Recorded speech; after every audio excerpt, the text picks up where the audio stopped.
Efkarlanma deli gönlüm, hep güzelim yar mı sandın?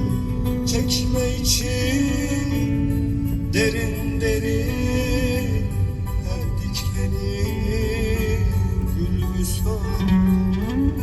Çekme için derin derin her dikeni gül müsvan. Gözlerde aramazsın bu sandı, kuruş etmez bu sevdalar. Sen bunları aşkınsan.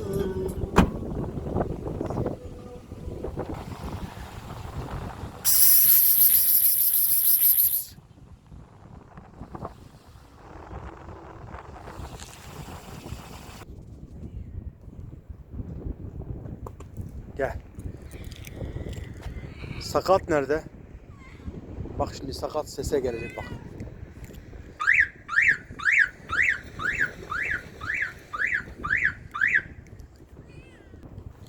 Gel. Gel.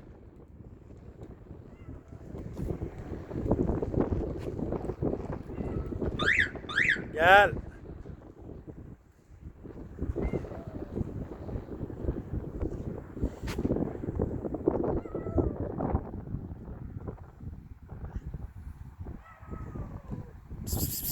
Gel.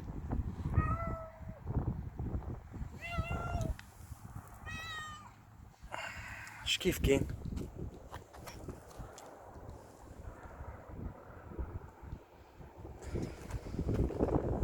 Önce bir toplanın. Gel. Day, day.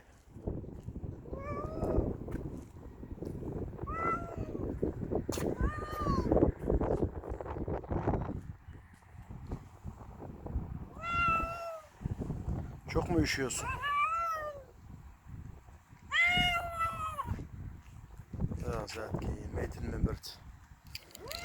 Hadi yemek zamanı. Haydi dakika. Akförtlük.